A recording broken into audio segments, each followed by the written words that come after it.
So, old school, pay cash or do without. If you must use credit, use it only for emergencies in amounts you can pay off in less than 6 months. Even considering whatever the interest rate is.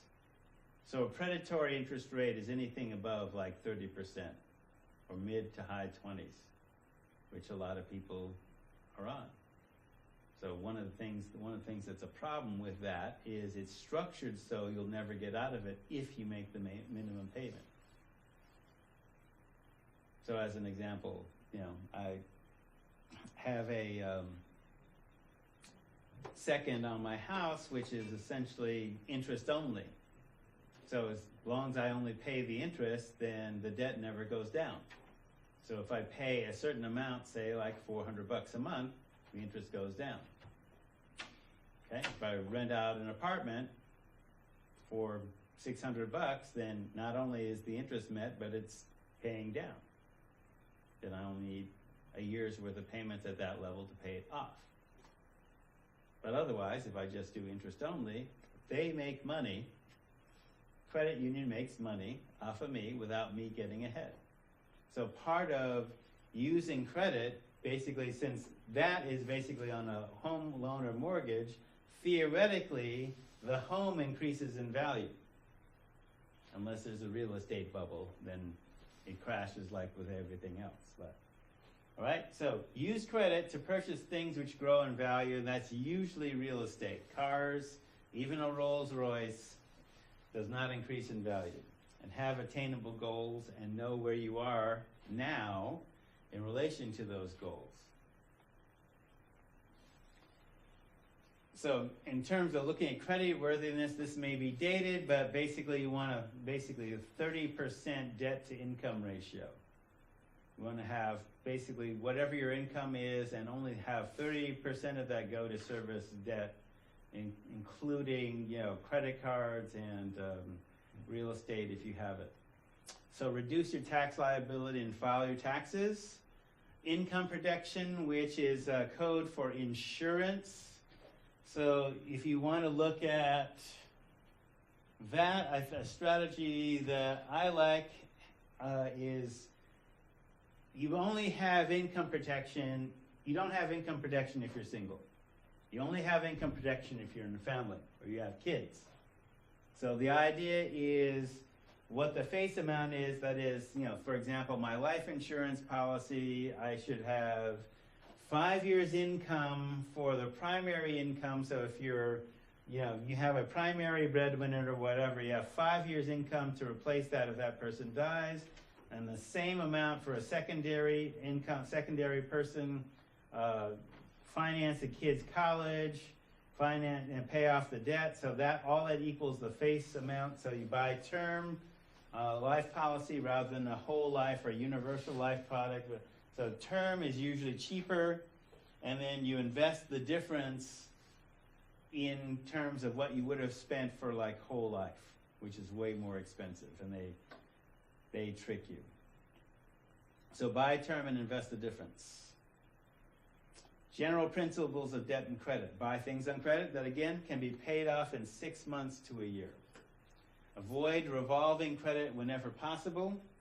And avoid payday, title, and other easy money legal loan sharks.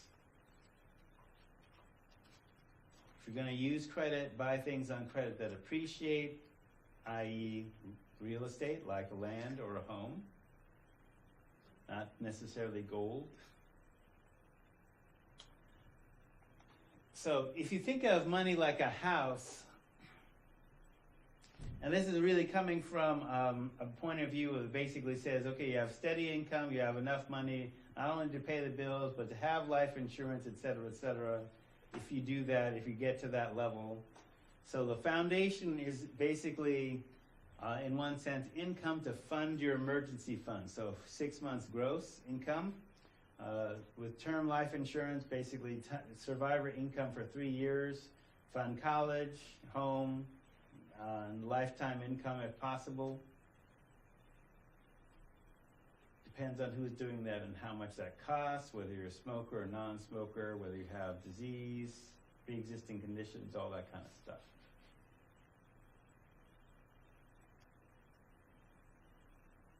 So, in the foundation for the money house, the foundation is cash flow.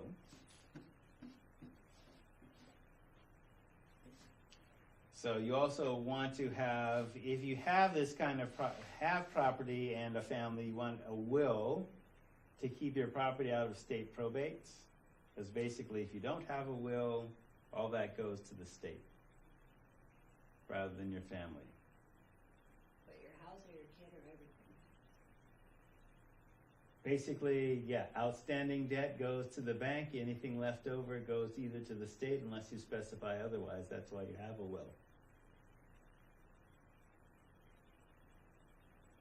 And then also, because we are living longer, like an advance directive, living will, which basically says, okay, if I'm, you can basically tune it for yourself, but if you're incapacitated, in a coma, this says, do I want to be maintained, or I want you to pull the plug after 3 weeks.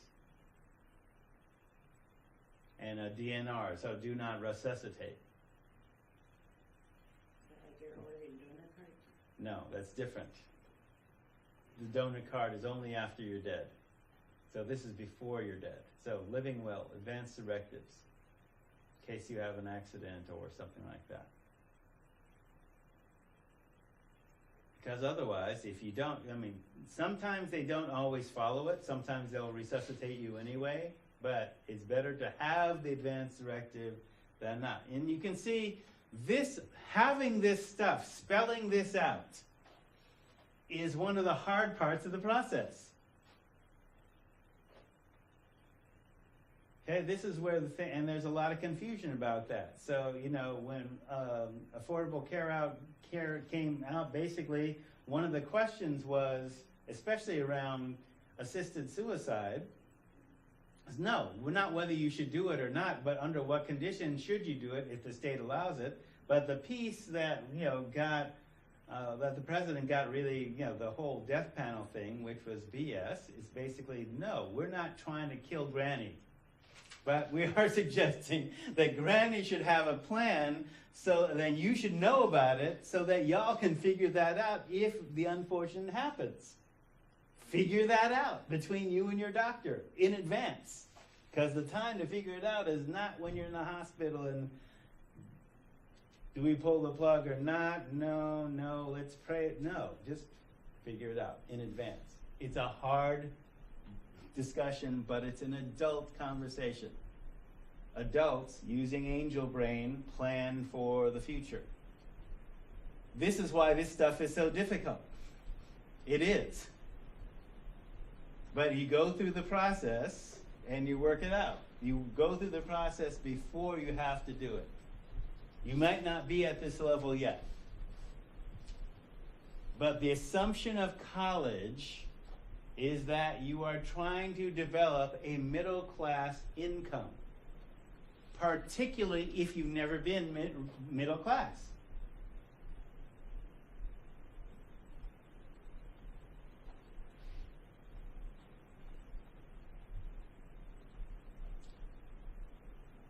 So your foundation is, income to fund the emergency fund. The sides of the house is the ability to budget, spend and invest wisely. The roof is income protection.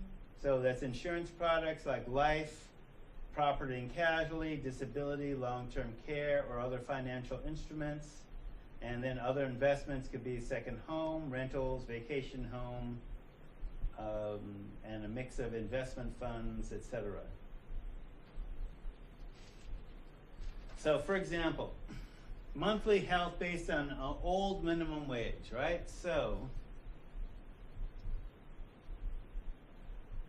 $7.25 used to be minimum wage when I first devised this, and now it's like what, $8.50? It's like $8.80 or $8.80? Yeah, okay. Anyway, I'll change this before I put this up on Moodle. So a full time for a month, that's 160 hours, is $11.60 or almost $14,000 a year. So $700 net, $30 left, $670 in expenses.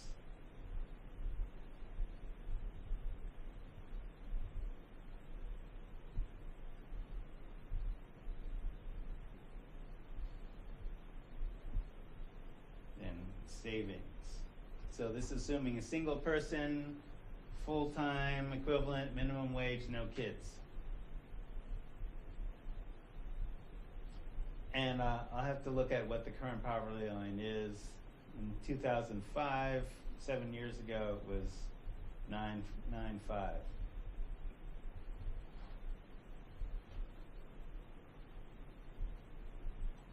So, how big an income house do you need to have? So the poverty line, it was that. Minimum wage is $650, then $12,000 is $625 an hour without a vacation. $625 is $1,000 a month gross. Welfare in Oregon at the time paid about $350 a month, probably about the same now. Welfare does not teach money skills and does not teach entrepreneurship or business ownership. So, for example, a goal to shoot for. So you're in college to gain a marketable skill, and one's life is sold to an employer an hour at a time when you're working for an hourly wage. So it'd be good to have a goal. So assuming a working life of 45 years, $850 an hour is $734,000 over that working lifetime. Now that's only assuming, of course, obviously, that you're working for $8 an hour for 45 years, which that's not likely, right? But as an example.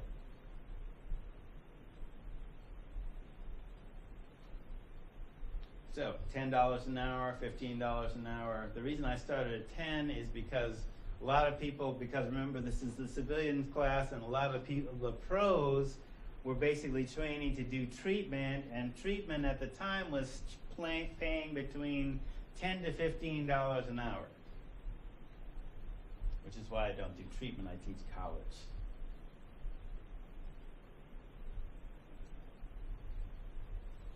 And assuming a 45-year work life.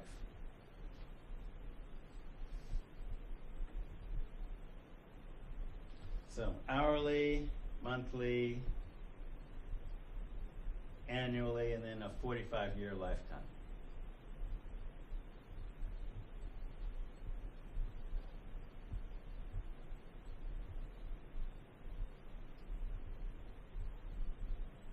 So, counselor with a master's degree,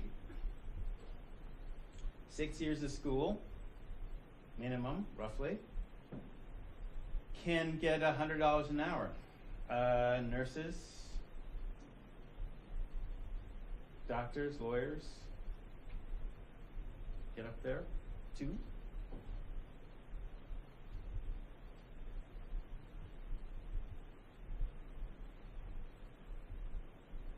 All right, so some more explanations about harm reduction. So reduce the immediate harm as much as possible, and I think I talked about this with needle exchange,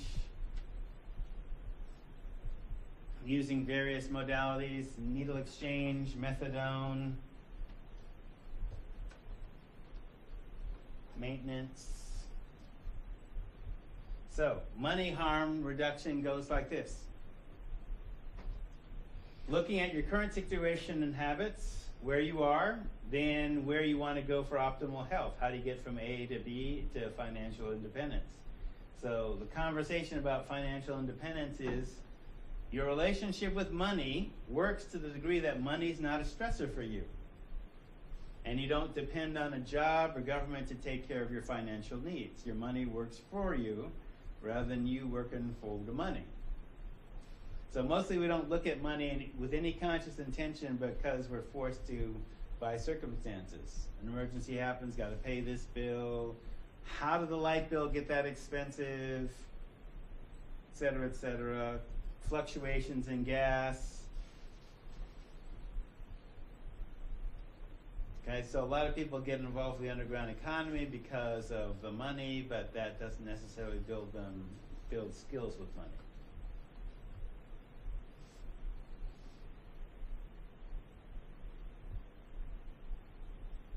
So this is Snowball Debt method. Have you heard of this? Snowballing debt? Okay, well, this requires that you essentially, let's say that this is your total debt. And it's made up of big chunks. Some are larger, some are small, and some of them you have to basically pay off all of them. So it is suggested then by snowballing, by looking at it this way, you pay off the little ones first, and then when those are paid off, you use the money that you used to have extending to this to go to the next larger one till that's paid off, and then so on till you're debt free.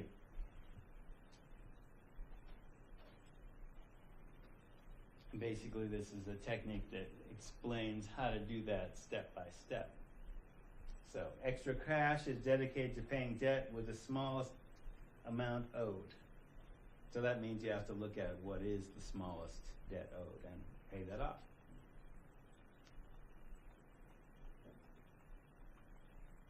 So that will be up.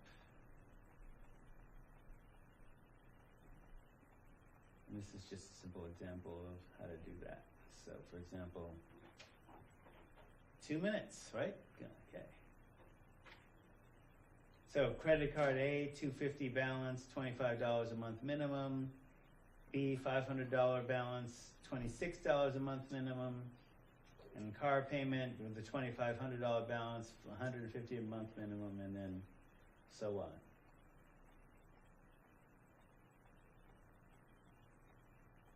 It tells you how to do that step by step. And again, it's like the process is difficult.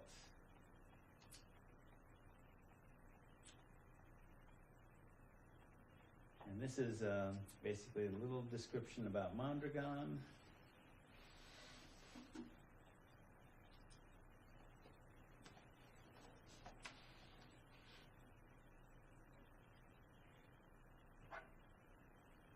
Yes, I think that's it.